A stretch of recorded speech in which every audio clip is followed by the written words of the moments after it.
if there's, if coaches, especially coaches during recruiting and so forth, have any questions with regards to NCAA rules, they don't have to pick up the phone or go across, the stadium to the athletic center. Ben is over there in football to.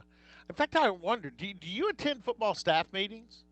Not regularly. I do a rules ed session with them, at Sure. least once a month, and so I'm in there. It's not uncommon for me to be in the staff room and for me to talk to the staff, but I don't attend their, the X's and O's and the meetings where they're deciding on who they're going to recruit and those kind of things. I got you. Did you ever think about sneaking in? Yeah, a little part of me. I never played organized football growing up, and so a little part of me, I'm more interested in sneaking into the position meetings sometimes and Mm-hmm. just kind of listening to them, and I can hear Waz across the hall, when he's talking to the running backs, and I can hear Coach McIndoe talking to the Cowboy backs, and so I pick up little bits and pieces here and there. Enjoy listening to Coach Dunn coach his receivers, and so I think I'd be more curious to, sneak into those position meetings, and I've done it on occasion over the years, but try not to make it a regular practice. Well, and let's hit this right off the bat because we had Zach Ramsey first thing yesterday. He was our first guest for what I'm calling support staff week, and he was a great guest to have. I guess he wasn't first. I think he was second, but he was a great. Yeah, Justin Williams was first. He was a great guest to have yesterday because as of 7 a.m. yesterday morning, there were some new policies through the conferences. And I know from listening to Bob Bowlesby's teleconference the other day, being a part of that, he had kind of briefed us that the Big 12 board, was going to meet on Saturday, and the conference commissioners of the Power Five were trying to get, as he said, sing off the same sheet of music. So the same rules for everybody across the board.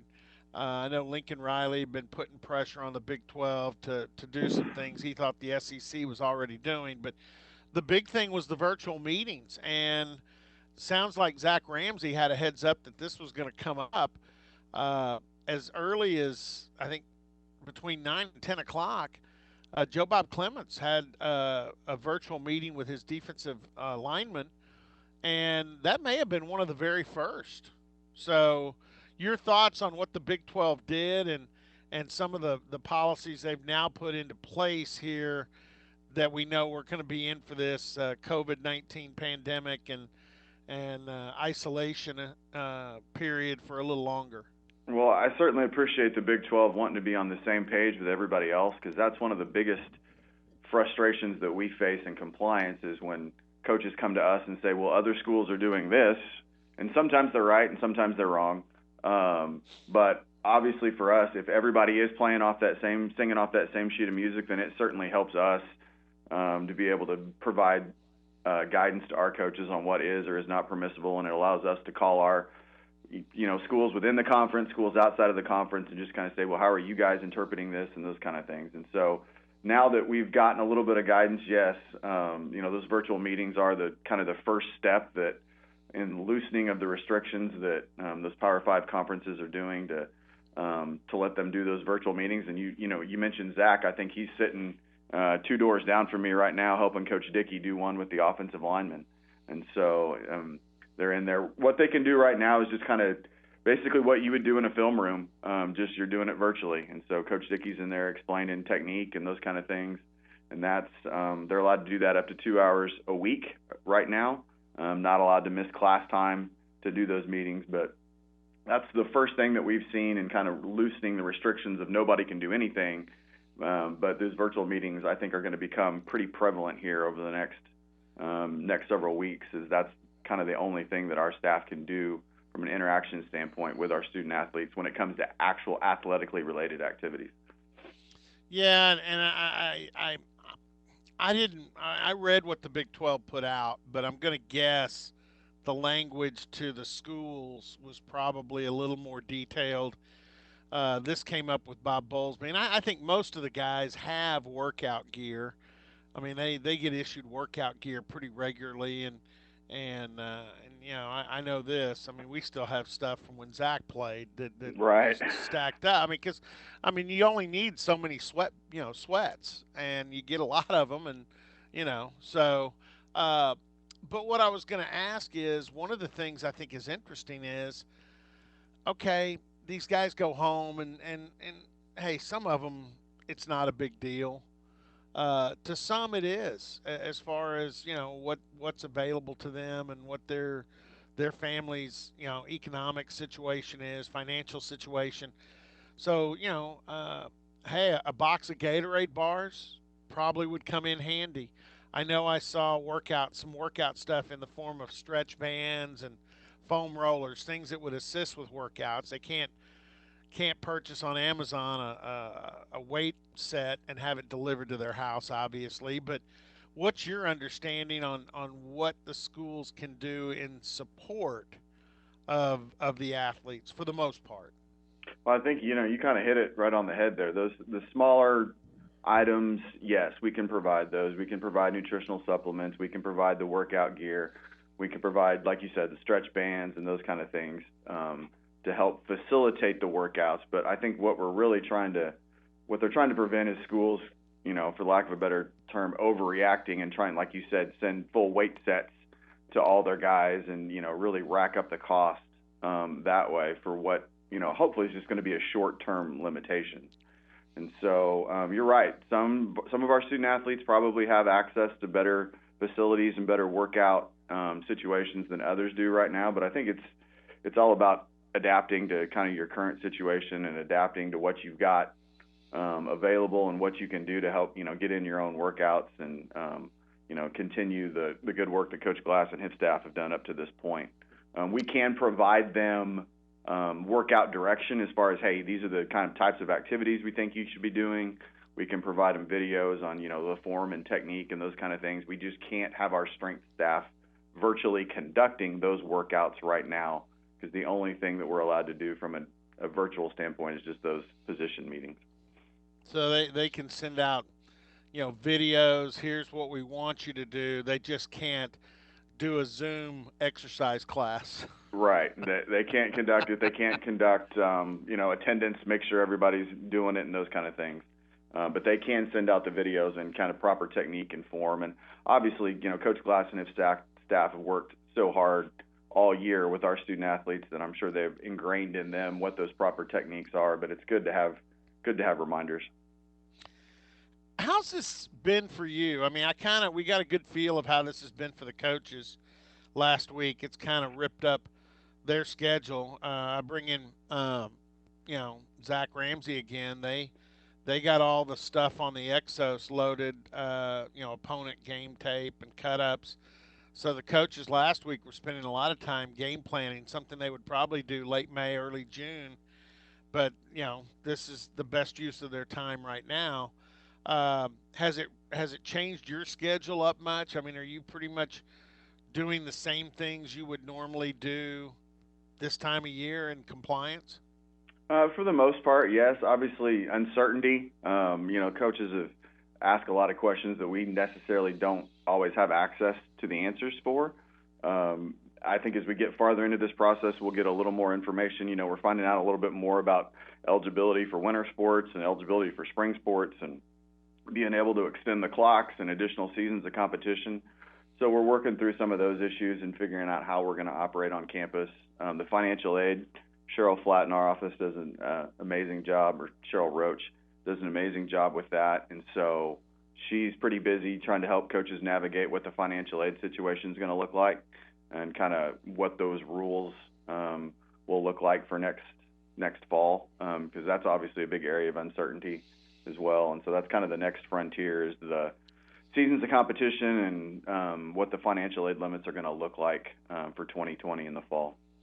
Yeah, speaking of, and this has been Dyson, who is, I think, assistant athletic director? Associate, but Or close enough. associate athletic director. I get my assistants and associates for compliance. And of course, uh, you know, he's over there in the football side of things. But uh, Kevin Fight is over in the athletic department. He's the assist. He's senior assistant, He's right? senior associate, yes, sir. Senior associate athletic director for compliance. Okay, I should have had a list out here, and I'd have gotten all that smoother. All right, let's broach what went on yesterday. I thought it was interesting. The Division One Council had a vote set. You know, there were reports it was going to be earlier in the afternoon. It kind of drifted, and looks like it happened somewhere around 5:30 our time yesterday.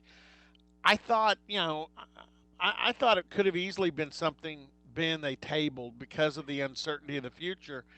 But I think in some ways they may have done better than just tabling it. They passed what everybody thought was fair, but from the financial side of things, they left it kind of open because we don't know what anybody's going to be able to afford in the future. Your thoughts on how that thing went down? Well, I think they left it up to the schools. They're giving the schools quite a bit of discretion as far as if the schools want to extend the clocks, the eligibility clocks for their student athletes, if they want to give them additional seasons of competition, and then same thing with the financial aid piece. They've given us the freedom to be able to exceed financial aid limits as they currently are on the NCAA rules in certain situations with seniors that are going to return. So I think it makes sense, but again, it leaves it up to the schools as well because each school has a unique budgetary situation that they've got to keep in mind, and obviously this is a pretty uncertain time for athletic departments from a budget standpoint, and so it gives each school at the local level the ability to go in and make decisions on what is best for their program while giving everybody the same ability to make the same accommodations moving forward. So now here's the one thing I didn't know. Let's say because they did give all those athletes eligibility. Let's say a school decides, okay, you have eligibility, but we've decided we're not going to pay you the same scholarship. Now, can that athlete say, okay, well, if I go over here to school B and transfer as a grad transfer or just as a transfer, uh, they're saying they'll give me a scholarship. That's, I mean, those kind of things can end up happening in this situation. Yes, we're in uncharted territory for sure, and so I think you're going to see schools do as much as they can to be able to take care of their student athletes. I think the one thing that's pretty common across the board with especially Power Five schools is they're going to bend over backwards to do the best they can to take care of their current student athletes first. And if there is a situation where maybe they can't and the student athlete sees a greener pasture somewhere else, then yeah, I think you'll see a few isolated incidents perhaps of school or kids, student athletes transferring. But I'm hoping that that's not going to be a majority of the situation, and you're going to see a lot of kids be able to stay put, be able to finish out their final seasons of eligibility at the school that they enrolled at initially, and be able to enjoy that senior year and have some success. All right, couple of big items here with Ben as we close. In fact, Bob Bowlesby brought this up in his teleconference last week that we were involved in on Thursday. Said he's on that name, image, likeness committee for the NCAA, the recommendation committee, and they're still working and trying to come up, feverishly with some sort of plan to, advise the NCAA on. I know that's something that you guys, you don't know exactly how it's going to take place, but you may have a little bit of time here, you may not. Do you look a little bit at just the issue of name, image, and likeness and start forming some opinions on how you can make it fit at Oklahoma State, or are we just way too early and not enough known? I think at this point here at Oklahoma State, there's probably not enough known on the national level what it's going to look like. We could spend hours and hours trying to come up with what our policy was going to be and how we're going to handle it. But until we know what the NCAA is going to allow, we're pretty much just spinning our wheels or speculating. So yeah, we've had some preliminary conversations for sure. But really, until Commissioner Bowlesby and that committee finalizes what they're going to allow, once we have that information, then we'll be able to, create a plan that's a little less speculative and a little more known. Obviously, that's one huge huge issue that kind of took a back seat here for the last month, but it's one that will be pushed back to the forefront as things begin to move more towards the norm again. So it's a big issue, and I don't envy them at all because anytime you look at and really get into the weeds on the name, image, and likeness, it gets really complicated, and it's a very tough issue to tackle. And so I don't envy them at all trying to come up with a formula that's fair for the student athletes without it turning into a huge recruiting tool that schools use in that recruiting process. Last thing, and I know you and I had this discussion when Chuba and Thailand announced they were coming back. You've been through this before, where you've had football returning some really most recently Mason and James Washington did it. Prior to that, we all remember when Brandon Whedon and Justin Blackman came back for their next year, and how much hubbub there is there. And you made a very poignant comment to me that when football has guys like that, I mean, kind of the superstars inside the sport, and Chuba's the returning leading rusher, and Tylen's a past Bolitnikov finalist, that as compliance to protect the school and also protect the young men, um, you gotta kind of your radar has to be up and really running in those cases. Is that a good way to describe it? That's a good way to describe it. And really, you hope that the education that you provide, and you obviously provide heightened levels of rules ed to those student athletes and even their family members, to Right. kind of let them know what is and is not permissible, and to let them know that there's going to be a lot of people coming at you with their hands out, and some of those people might have your best interest at heart, and unfortunately, a lot of them might not.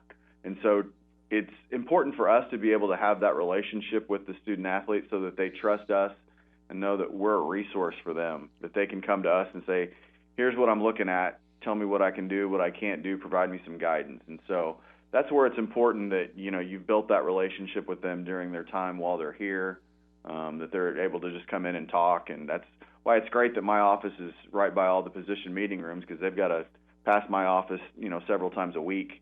And I encourage them just to pop their head in, say hi. And another big thing is me being able to travel with the football team on occasion. It gives the student athletes the opportunity to see me kind of outside of just a compliance role, and be able to just interact with them and kind of build those relationships. So when they get to this point where they need a little guidance, they're comfortable coming and talking to you and knowing that you're there to help them kind of navigate difficult situations. Well, and again, it helps too when you've got um, you know sharp guys in that position. And I do think both Chuba and Tylen are they're kids that they're alert. They're not aloof. I think they kind of understand the position they're in, and not all it's not always that those athletes do understand that, but I think those two do. I agree. I agree, and those So those two are great to work with. They understand the role of compliance, and usually when those high-profile guys return, I kind of call them into my office and just say, hey, I'm I'm I'm here to help. Obviously, we want to make sure that we're doing everything we can to protect you, protect your family, and so just making sure that those lines of communication are open, and making sure that they know we're here to help, but we've got a job to do as well. So well, hey, I appreciate the time. It's good stuff. Hopefully, we will get back to more normal operations here before long. But Ben, I appreciate the time. thanks, Robert. I always enjoy being on with you. All right, Ben Dyson from Oklahoma State Athletic Department.